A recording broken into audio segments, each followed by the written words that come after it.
সুপ্রিয় শিক্ষার্থীবৃন্দ, আজ ক্রমহ্রাসমান প্রান্তিক উপযোগ বিধি নিয়ে আলোচনা করব। এটি অনার্স দ্বিতীয় বর্ষের ইন্টারমিডিয়েট বেসিক অর্থনীতি কোর্সের প্রথম অধ্যায় ভোক্তার আচরণ তত্ত্ব, অনার্স প্রথম বর্ষের মৌলিক বেসিক অর্থনীতি কোর্সের চতুর্থ অধ্যায় উপযোগ বিশ্লেষণ এবং একাদশ দ্বাদশ শ্রেণী অর্থনীতি প্রথম পত্রের দ্বিতীয় অধ্যায় ভোক্তা ও উৎপাদকের আচরণ এর আলোচ্য বিষয়। তাহলে আমরা আলোচনা শুরু করি যে ক্রমহ্রাসমান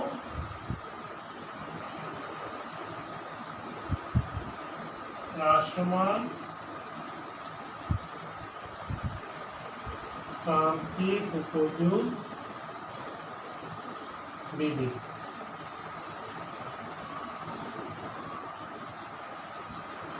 Law of diminishing marginal utility.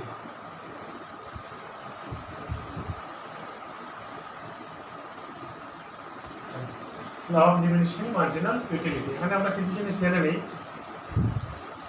ক্রমহ্রাসমানটা হচ্ছে ক্রমান্বয়ে কমতে থাকা, প্রান্তিক উপযোগটা হচ্ছে যে কোনো দ্রব্যের অতিরিক্ত এক একক ভোগ বৃদ্ধির ফলে মোট উপযোগে যে পরিবর্তন হয় সেটা হচ্ছে প্রান্তিক উপযোগ, আর বৃদ্ধিটা হচ্ছে নিয়ম। তাহলে সাধারণভাবে আমরা বলতে পারি যে নিয়মের সাহায্যে প্রান্তিক উপযোগটা ক্রমান্বয়ে হ্রাস পেতে থাকে সেটাই হচ্ছে ক্রমহ্রাসমান প্রান্তিক উপযোগ বিধি। তাহলে এখন আসে আমরা মূল আলোচনা যে ক্রমহ্রাসমান প্রান্তিক উপযোগ বিধিটা আসলে কি। কোনো নির্দিষ্ট সময়ে অন্যান্য বিষয় যেমন ভোক্তার আয়, অভ্যাস, রুচি, পছন্দ প্রভৃতি স্থির অবস্থায় একজন ভোক্তা একটি নির্দিষ্ট দ্রব্য ক্রমাগত ভোগ করতে থাকলে ওই দ্রব্য হতে প্রাপ্ত প্রান্তিক উপযোগ ক্রমান্বয়ে হ্রাস পায়। আর এই প্রান্তিক উপযোগ ক্রমান্বয়ে হ্রাস পাওয়ার এই নিয়মকে বলা হয় ক্রমহ্রাসমান প্রান্তিক উপযোগ বিধি। তাহলে প্রান্তিক উপযোগ বিধিটা কি? যে অন্যান্য সবগুলো বিষয় স্থির রেখে যদি কোনো নির্দিষ্ট সময়ে একটি দ্রব্য ক্রমাগত ভোগ করা হয় তাহলে ওই দ্রব্যের বিভিন্ন একক হতে যে প্রান্তিক উপযোগগুলো পাওয়া যাবে ওই প্রান্তিক উপযোগ ক্রমান্বয়ে কমতে থাকবে। আর এই প্রান্তিক উপযোগ ক্রমান্বয়ে যদি কমে তাহলে সেটাকে আমরা বলবো ক্রমহ্রাসমান প্রান্তিক উপযোগ বিধি। এই ক্রমহ্রাসমান প্রান্তিক উপযোগ বিধি আলোচনা করার জন্য কতগুলো শর্ত মেনে নিতে হয়, যেগুলোকে বলা হয় অনুমিত শর্ত। অনুমিত শর্তগুলো কি?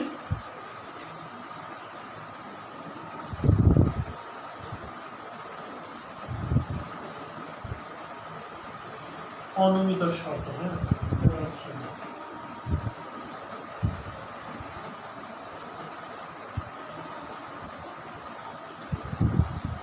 অনুমিত শর্তগুলো হচ্ছে নির্দিষ্ট সময় বিবেচনা।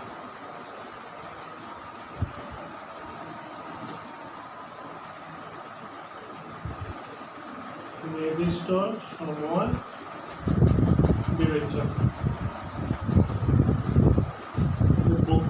ভোক্তা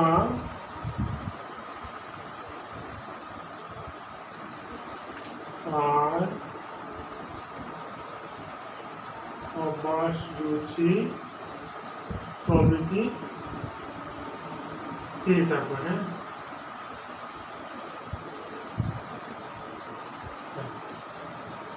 ওটা হচ্ছে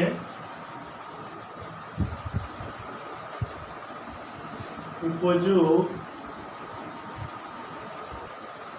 সংখ্যায় পরিমাপযোগ্য, মানে সংখ্যা দ্বারা পরিমাপযোগ্য।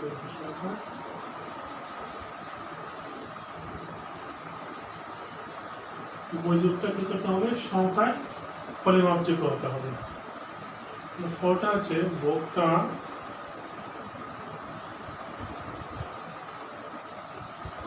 ভোক্তার আচরণ যুক্তিসঙ্গত হতে হবে। যুক্তিসঙ্গত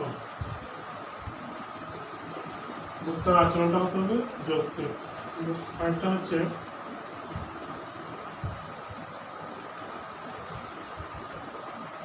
অর্থে প্রান্তিক উপযোগ স্থির স্থির থাকবে।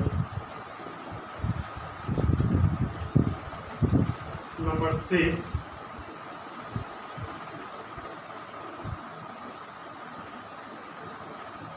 ভোগের বিভিন্ন একক সমজাতীয় হবে। তাহলে প্রথম সূত্রে কি লিখলাম যে নির্দিষ্ট সময় বিবেচনা করতে হবে।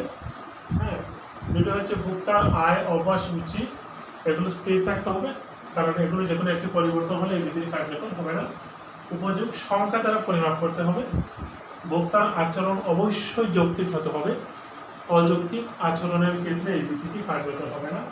অর্থের প্রান্তিক উপযোগ স্থির থাকবে এবং ভোগের বিভিন্ন একক অবশ্যই সমজাতীয় হতে হবে, কারণ যে দ্রব্যটা ভোগ করতে হবে একই দ্রব্যের বিভিন্ন একক ভোগ করতে হবে, কারণ একটি দ্রব্যের এক একক এবং অন্য একটি দ্রব্য যদি আরেকটি একক বিবেচনা করা হয় তাহলে এই বিধিটা কার্যকর হবে না। তাহলে এই শর্তগুলো মেনে নিয়ে ক্রমহ্রাসমান প্রান্তিক উপযোগ বিধি ধারণাটি আলোচনা করা যায়। এখন আমরা একটি তালিকা বা সারণীর সাহায্যে এই ক্রমহ্রাসমান প্রান্তিক উপযোগ বিধিটি আলোচনা করার চেষ্টা করব।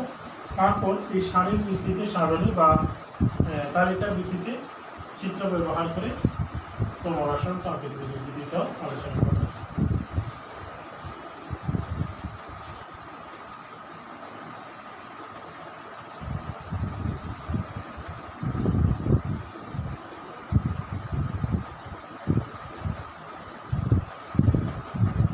তাহলে এখানে আমরা লিখি ভোগের পরিমাণ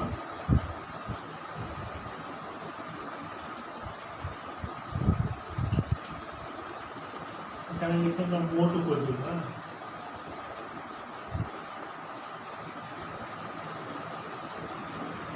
এটা হচ্ছে প্রান্তিক উপযোগ।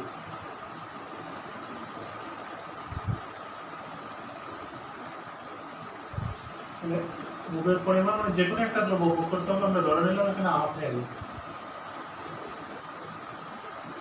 ভোগের দ্রব্যটা হচ্ছে আপেল। মোট উপযোগ আমরা সাধারণত জানি যে উপযোগ পরিমাপের এককটা হচ্ছে ইউটিল। আমরা এখানে ইউটিল দিলাম না,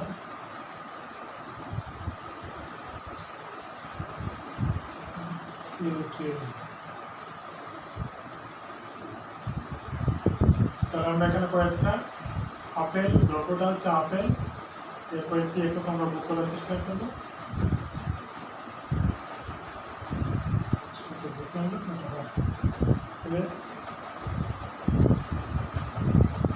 প্রথম একক, দ্বিতীয়, তৃতীয়, চতুর্থ এবং পঞ্চম, পাঁচটা একক আমরা ভোগ করবো।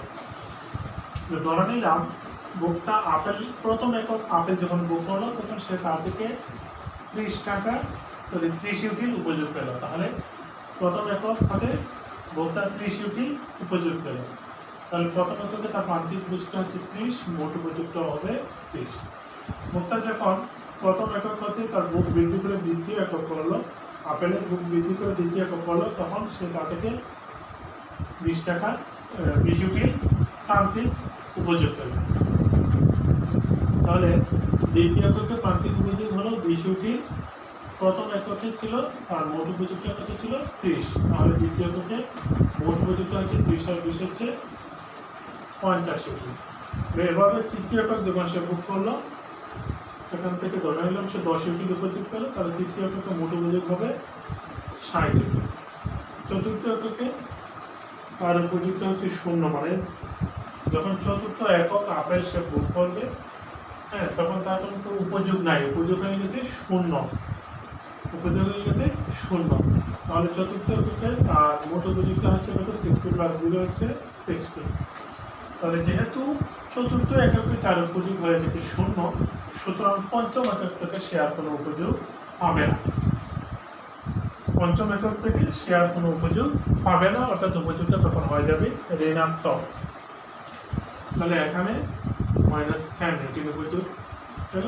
তাহলে মোট উপযোগটা কত পঞ্চম এককে 60 প্লাস হচ্ছে 10 কত হচ্ছে 50। মানে পঞ্চম এককে তার মোট উপযোগটা হ্রাস পেল, মোট উপযোগটা কত হলো 50। এখানে একটা জিনিস লক্ষণীয় যে বুকের একক যত বৃদ্ধি পাচ্ছে প্রান্তিক উপযোগটা ততই হ্রাস পাচ্ছে। কারণ একজন ভোক্তা যখন কোনো দ্রব্যের প্রথম একক সে বুক করে, তখন সে ওই একক থেকে যে উপযোগটা পায় দ্বিতীয় এককে তার উপযোগটা কমে যায়। কারণ সে প্রথম এককেই তার উপযোগে প্রথম এককেই তার তৃপ্তিটা কিছুটা পূরণ হয়ে যায়, তাই দ্বিতীয় এককে তার উপযোগটা কি হয়, কমে যায়, তৃতীয় এককে আরও কমে, এরকম ক্রমান্বয়ে প্রান্তিক উপযোগটা কমতে থাকে। আর এই প্রান্তিক উপযোগ এই কমার নিয়মটাই হচ্ছে ক্রমহ্রাসমান প্রান্তিক উপযোগ বিধি। তাহলে আমরা সূচি থেকে বলতে পারি যে সূচিতে দেখা যায় বুকের প্রথম একক আপেল যখন সে বুক করে, প্রথম একক প্রথম একক আপেল যখন ভোক্তা বুক করে তখন সেটা থেকে 30 ইউনিট উপযোগ পায়। যখন বুক বৃদ্ধি পেয়ে দ্বিতীয় একক হয় তখন প্রান্তিক উপযোগ হ্রাস পেয়ে কত হয়, 20 ইউনিট হয়। এভাবে ভোক্তা যতই তার বুকের পরিমাণ বৃদ্ধি করতেছে প্রান্তিক উপযোগটা ক্রমান্বয়ে কমতেছে। এই প্রান্তিক উপযোগ হ্রাস পাওয়ার নিয়মটা হচ্ছে ক্রমহ্রাসমান প্রান্তিক উপযোগ বিধি। এখন আমরা এই সূচিটা ব্যবহার করে ক্রমহ্রাসমান প্রান্তিক উপযোগ বিধিটা আলোচনা করার চেষ্টা করব।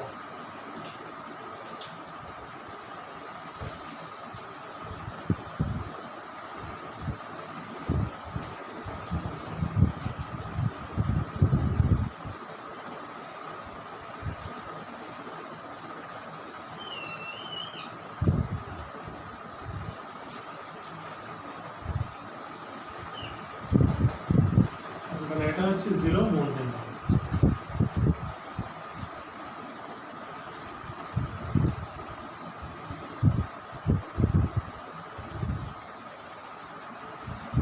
এখানে হচ্ছে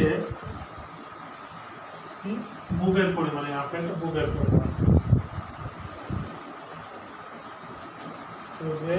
পরিমাণ, হ্যাঁ এটা আপেল। লম্বকে আমরা ধরলাম, হ্যাঁ এক্স ধরে যেতে পারে, হ্যাঁ এটা হচ্ছে প্রান্তিক উপযোগ।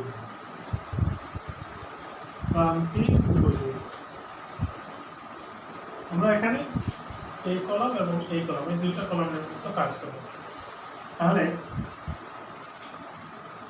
ভূমির কথা এবং বুকের পরিমাণ আমাদের সর্বোচ্চ কত আছে, 5 একক পর্যন্ত। তাহলে 1 2 3 4 5। প্রান্তিক উপযোগ আমাদের সর্বোচ্চ কত আছে, 30। লেখা হচ্ছে 0, এখানে হচ্ছে -10।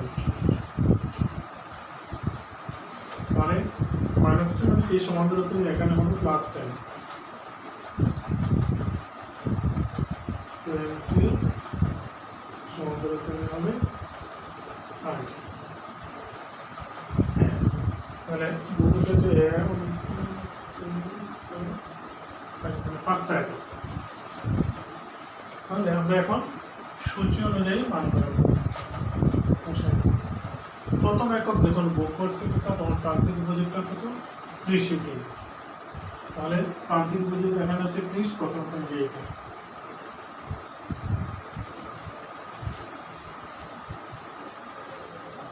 এখানে আমরা একটা বিন্দু দিলাম এ বিন্দু। দ্বিতীয় এককের ক্ষেত্রে প্রান্তিক উপযোগ হচ্ছে 20, মানে দ্বিতীয় একক এখানে, প্রান্তিক উপযোগ হচ্ছে 20 ইউনিট।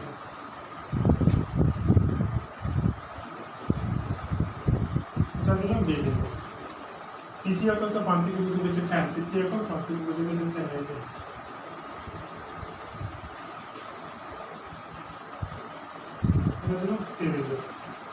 চতুর্থ এককে কিন্তু প্রান্তিক উপযোগ 0। এই যে চতুর্থ একক প্রান্তিক উপযোগ কত, 0। এই যে প্রান্তিক উপযোগটা যেখানে 0, তাহলে এখানে দিলাম আরেকটা বিন্দু, দিয়ে দেব। পঞ্চম এককের প্রান্তিক উপযোগ -10 ঋণাত্মক, এই যে মাইনাস। পঞ্চম একক প্রান্তিক উপযোগ -10, এই যে।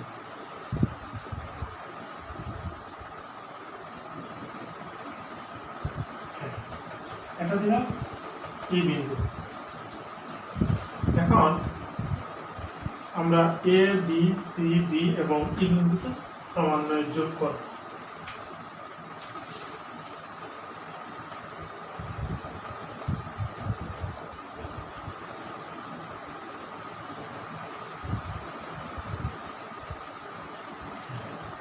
যে রেখাটা পেলাম সেটা হচ্ছে এম ইউ, মানে প্রান্তিক উপযোগ রেখা বা মার্জিনাল ইউটিলিটি।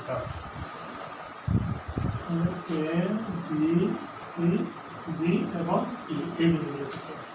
তাহলে আমরা চিত্রে কি দেখতে পেলাম যে চিত্রভূমিকে ভোগের পরিমাণ এবং লম্বকে প্রান্তিক উপযোগটা নির্দেশ করা হয়েছে। সূচিপথে দেখা যায় যে প্রথম একক ভোগের ক্ষেত্রে ভোক্তা 30 ইউটিল প্রান্তিক উপযোগ পায়, যার চিত্রে আমরা প্রথম একক 30 ইউটিল উপযোগটা চিত্রে আমরা এ বিন্দু দ্বারা নির্দেশ করলাম। ভোগ বৃদ্ধি পেয়ে যখন 2 একক হলো, প্রান্তিক উপযোগ হ্রাস পেয়ে কত হলো 2 একক, ভোগ বৃদ্ধি পেয়ে 2 একক হলো, প্রান্তিক উপযোগ হ্রাস পেয়ে হলো 20 ইউটিল, যার চিত্রে বি বিন্দু দ্বারা নির্দেশিত। অনুরূপভাবে ভোগের পরিমাণ বৃদ্ধি পেয়ে যথাক্রমে তৃতীয়, চতুর্থ ও পঞ্চম একক হলে প্রান্তিক উপযোগ হ্রাস পেয়ে যথাক্রমে 10, 0 এবং -10 হয়, যার চিত্রে যথাক্রমে সি, ডি এবং ই বিন্দু দ্বারা নির্দেশিত। এখন এই এ, বি, সি, ডি এবং ই বিন্দু যোগ করে যে রেখা পাওয়া যায় এটি হচ্ছে প্রান্তিক উপযোগ রেখা, যা ক্রমহ্রাসমান প্রান্তিক উপযোগ বৃদ্ধিকে নির্দেশ করছে। তাহলে আমরা জানলাম যে তালিকার সাহায্যে প্রান্তিক উপযোগ বিধি, চিত্রের সাহায্যে প্রান্তিক উপযোগ বিধি, ক্রমহ্রাসমান প্রান্তিক উপযোগ বিধি। তাহলে এখন আমরা এই ক্রমহ্রাসমান প্রান্তিক উপযোগ বিধি ব্যতিক্রম আমরা দেখব, মানে কোন অবস্থায় ক্রমহ্রাসমান প্রান্তিক উপযোগ বিধিটা কার্যকর হয় না। তাহলে এখন আমরা একটু দেখি কয়েকটি ব্যতিক্রম আমরা দেখব।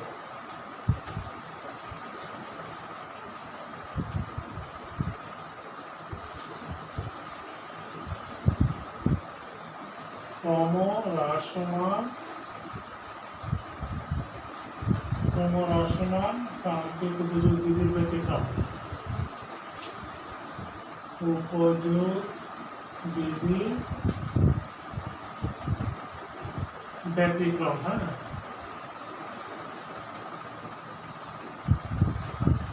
তাহলে কোন ক্ষেত্রে ক্রমহ্রাসমান প্রান্তিক উপযোগ বিধিটা কার্যকর হয়। নাম্বার 1 আমরা লিখলাম অপর্যাপ্ত একক।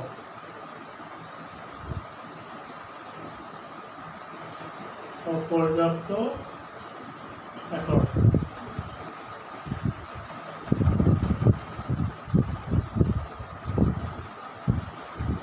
নম্বর 2 লিখলাম সময় ব্যবধান।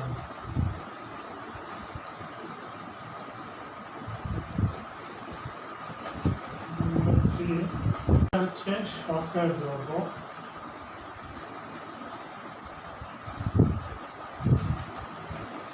দিতে পারি আমরা আবেগ প্রবণতা।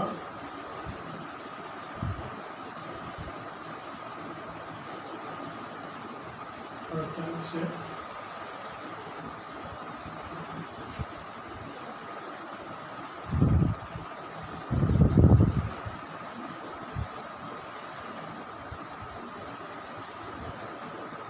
কৃপণ ব্যক্তি, হ্যাঁ।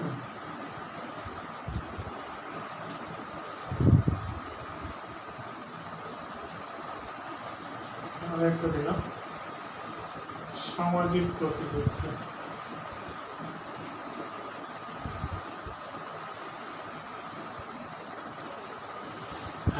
তাহলে প্রথমত আমরা লিখছি অপর্যাপ্ত একক। পরিপূর্ণ তৃপ্তির জন্য পর্যাপ্ত না হয় তাহলে পরবর্তী এককের জন্য তার কাছে আগ্রহ না কমে বরং বেড়ে যেতে পারে।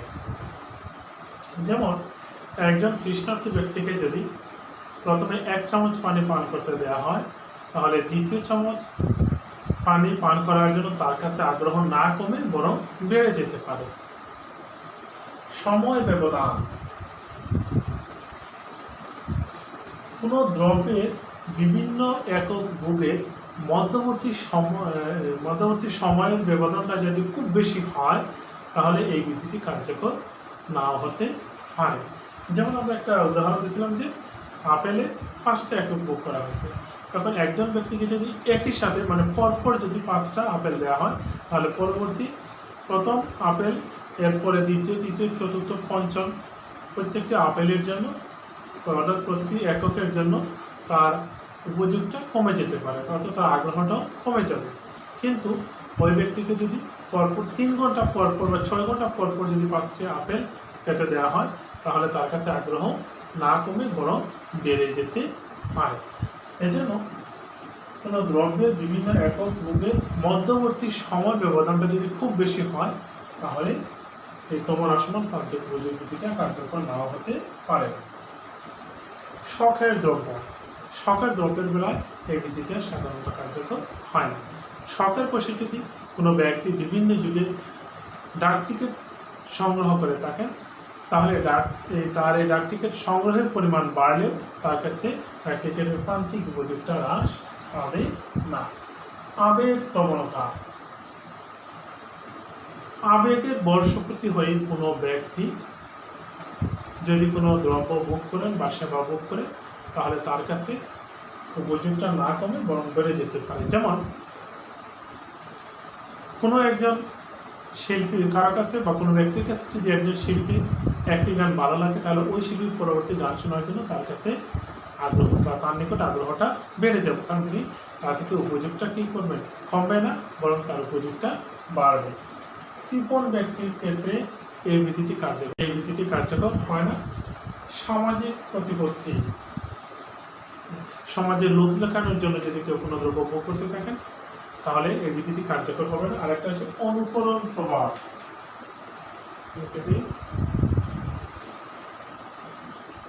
অনুকরণ প্রভাব, অর্থাৎ যদি একজনের দেখা দেখি আর একজন কোনো দ্রব্য ভোগ করতে চান তাহলে দেখা যেতে পারে যে তার কাছে অনুকরণের কারণে ওই দ্রব্যের উপযোগটা তার কাছে না কমে বেড়ে যেতে পারে। এবার আমরা ক্রমহ্রাসমান প্রান্তিক উপযোগ বিধির ধারণাটি ব্যাখ্যা করতে পারি। আজকে এই পর্যন্ত।